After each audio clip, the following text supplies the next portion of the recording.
A fortress built on raw authenticity, now besieged by the consequences of that same rawness. The Grammys on the shelf gather dust. The couture gowns hang like ghosts of triumphs past. The fortune, smelling of fresh ink and old fears, cannot buy silence. It only amplifies the noise. The on and off saga with Offset was a dress rehearsal.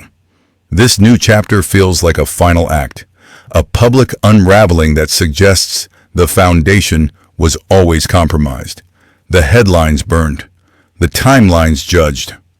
She paused, remained silent. But this silence is different. It's the heavy quiet of a boardroom after a hostile takeover.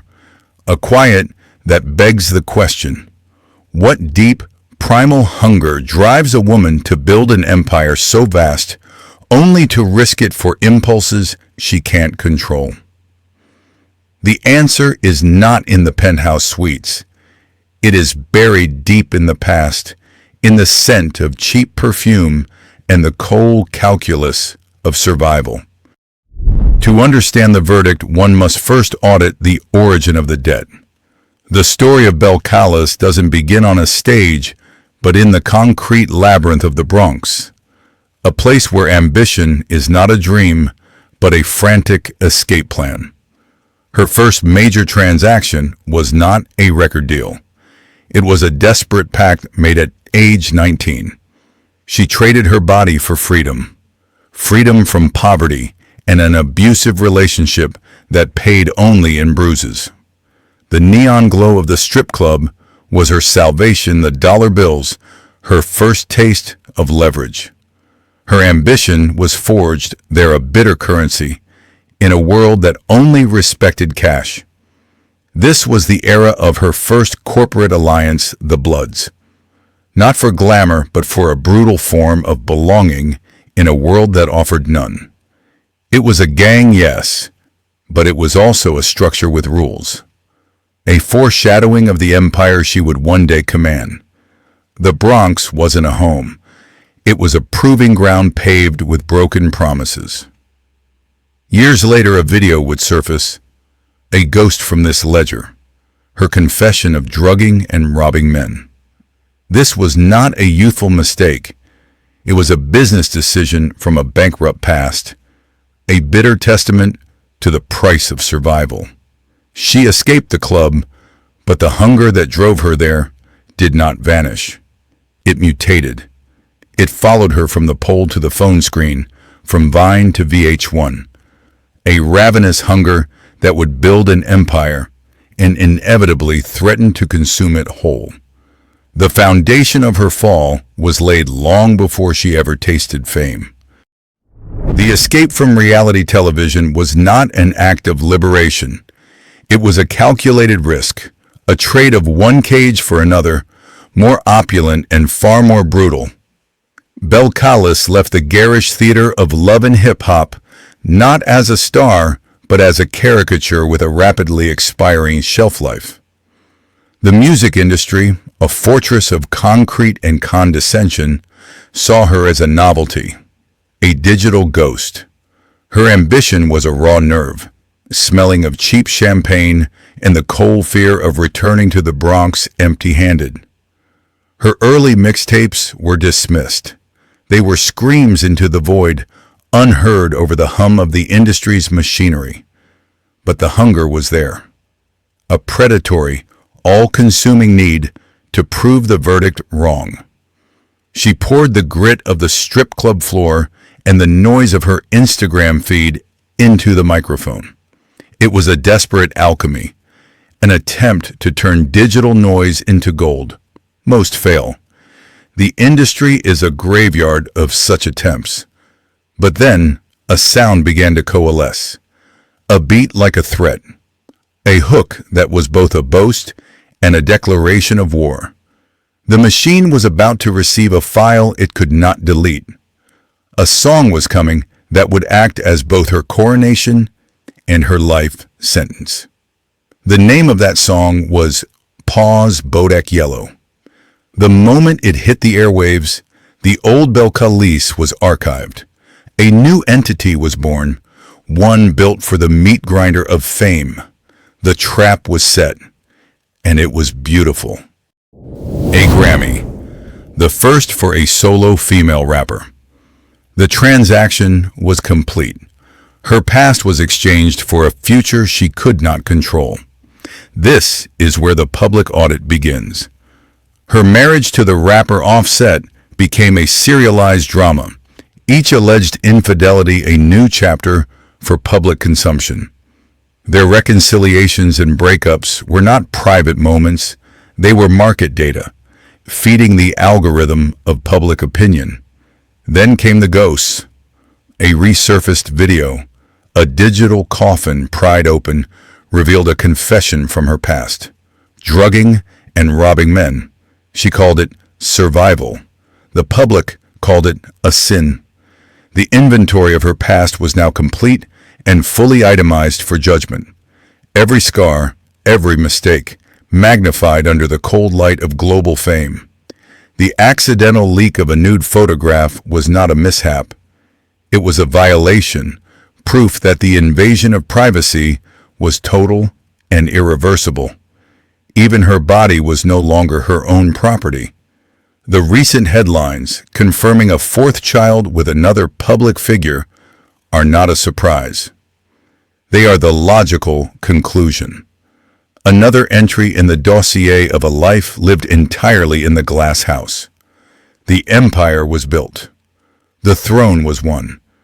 But the silence inside the palace is deafening. It is the sound of absolute success and profound pause isolation. Enhance the product to increase revenue. Escape a life that smelled of poverty and stale abuse. A pound of flesh for a chance at a different future. This early verdict on her own physicality, this willingness to carve herself into a more profitable shape, set the stage for the entire anatomy of her rise. The body became a tool, then a brand, and finally a public battleground. The accidental leak of a nude photograph wasn't a simple mistake. It was a system failure. An inevitable breach in a fortress built on total exposure. When you construct an empire on the architecture of your own image, the blueprints will eventually be stolen and sold for parts. Her response was a masterclass in modern damage control, a performance of unbothered confidence that turned a violation into content. But beneath the bravado, the incident was a brutal reminder of the terms of her contract with fame. Her body was no longer her property. It belonged to the algorithm, to the headlines, to the millions of eyes that consumed her daily. Each curve, each tattoo, each surgical enhancement was cataloged, judged, and filed away in the vast, unforgiving archive of public opinion. The applause and the condemnation were just two sides of the same coin of ownership. The real price wasn't the fleeting embarrassment, it was the slow creeping disassociation, the chilling realization that the person in the mirror is just another piece of intellectual property. The flesh becomes a costume, and eventually you forget if there was ever anything underneath. Legacy is not built, it is accumulated. Piece by piece, partner by partner. The carefully curated chaos of her union with Offset, the secret marriage, the public betrayals, the divorce filings that served as punctuation marks in her career, now seems like a prelude. It was a beta test for a new kind of dynasty, one where emotional bonds are as volatile and transactional as a cryptocurrency. Her children are not just children. They are heirs to a fractured kingdom, born with the weight of their mother's ambition. Culture, Chiari, Waveset, each name a brand extension, each birth a global media event. Now a new bloodline is introduced from a different house, further complicating the lines of succession and inheritance. This is not the quiet private creation of a family. It is the public assembly of a legacy from disparate, often conflicting parts.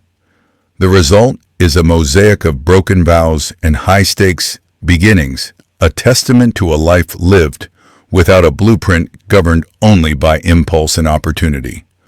The bitter inheritance for these children will not be just the fortune, the houses, the cars. Pause. It will be the lifelong, impossible task of assembling a coherent identity from the glorious, chaotic debris of their mother's reign. The official record requires a significant addendum, a new file that fundamentally alters the trajectory of the subject's posthumous audit. The news once dismissed as digital ether solidifies into cold, facto fourth child. A son has been entered into the ledger. The father, Stefan Diggs, a professional athlete with his own complicated history, is merely a co-author of this new chaotic chapter. This event is not a footnote in the biography of Belcalis Almanzar. It is a seismic event, a stress fracture running through the very foundation of the empire she built, with manicured hands and broadcast across 1 billion screens. This is not the story of a new life. It is the anatomy of a new liability, a bitter testament to a recurring pattern. The narrative she so carefully curated, one of rags to riches of defiance and victory, now finds itself hopelessly entangled in a far more ancient and messy drama. The drama of succession of competing bloodlines, of a kingdom divided before it has even been fully conquered. The subject now presides over a complex, sprawling matriarchy, a blended family forged in the crucible of public opinion and the harsh glare of tabloid headlines. Her previous union with the rapper Offset produced a dynasty fraught with its own public betrayals and reconciliations, a long-running performance piece for the digital Coliseum. That chapter seemed to close, a painful but seemingly necessary amputation to save the whole. The file was marked. Resolved, the verdict was a mistake. The pattern repeats, a fatal error, hardwired into the subject's operational code.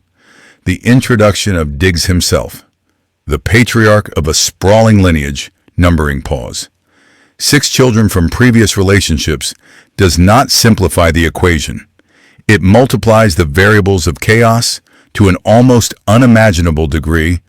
We are no longer analyzing a partnership.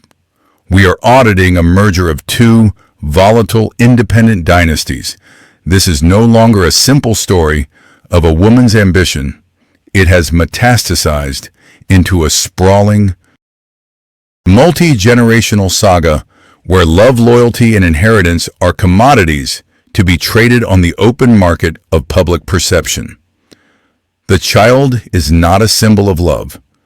The child is a contract, a binding agent between 2 powerful, unpredictable entities. We are witnessing the assembly of a fractured dynasty, a collection of half-siblings and co-parents bound not by a shared hearth, but by the shared crushing burden of a famous name. Each child is a future headline, a potential lawsuit, a pawn in a game they did not choose to play. They are born into the shadow of the bunker, their lives prescripted for public consumption. The fortune she amassed, a fortress of gold and platinum records, now has a new undefendable vulnerability. The walls are high, but the drama within is a poison gas leaking out through every crack and crevice. The public watches not with congratulations, but with the cold, patient hunger of an audience awaiting the inevitable third act. They can smell the conflict. They can sense the impending verdict. The legacy of Cardi B is no longer just about the music she made or the barriers she broke. It is now inextricably linked to the complex, fragile human architecture of her family, an empire built on a fault line, and the ground has begun to pause, tremble. The final inventory of sins will show this moment not as a beginning, but as the beginning of the end.